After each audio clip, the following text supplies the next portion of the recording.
एक छोटा सा गांव था, नाम था मोहनपुर। उस गांव में एक 200 साल पुराना कुआं था। लोग कहते थे हर रात उस कुएं से एक रोती हुई लड़की की आवाज सुनाई देती है। लेकिन एक बात सब लोगों को हैरान कर देती है, मोहनपुर गांव का जो भी लड़का उस कुएं के पास पानी पीने जाता है, वह 2 दिन के अंदर मर जाता है और मरा हुआ शरीर गायब हो जाता है। और एक दिन इसी गांव में एक शहर से अर्जुन नाम का लड़का आता है। अर्जुन वह छुट्टियों में अपने दादाजी से मिलने आए थे। एक दिन अर्जुन गांव के लोगों से सुना है कि वह कुआं बहुत डरावना है और कोई उसके पास नहीं जाता। लेकिन अर्जुन सोचते हैं डर सिर्फ अंधविश्वास है और कुछ भी नहीं।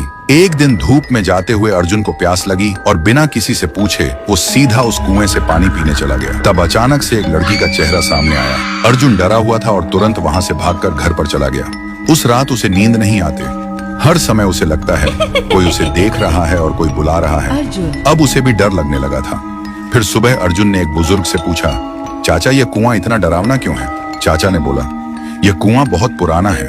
यहाँ से आधी रात में एक लड़की की रोते हुए आवाज निकलती है और वह लड़की हमेशा लड़कों को ही अपना शिकार बनाता है। आज तक इसका राज कोई समझ नहीं पाया। इस बात को सुनकर अर्जुन वहां से निकल पड़े और घर में आकर एक पाखंडी बाबा को कॉल करके बुलाता है ताकि इसका राज क्या है वह जान पाए। और आखिरी दिन पाखंडी बाबा आता है और गांव के सभी लोग इकट्ठा होता है। पाखंडी बाबा उस कुएं को देखकर कांपते हुए कहता है कि यह तो बहुत ही भयानक है। कुएं के अंदर जो भी है उसको पकड़ना मेरे बस के बाहर है।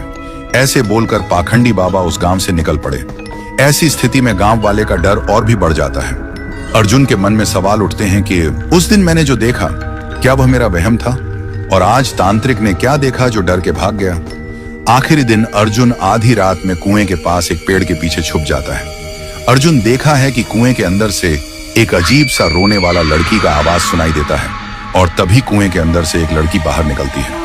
थोड़ी देर बाद एक लड़का गाड़ी लेकर गांव से गुजरता है। वह लड़की उसके सामने आ जाती है और लड़की उस लड़के को मार देता है और लड़के का शरीर गायब हो जाता है।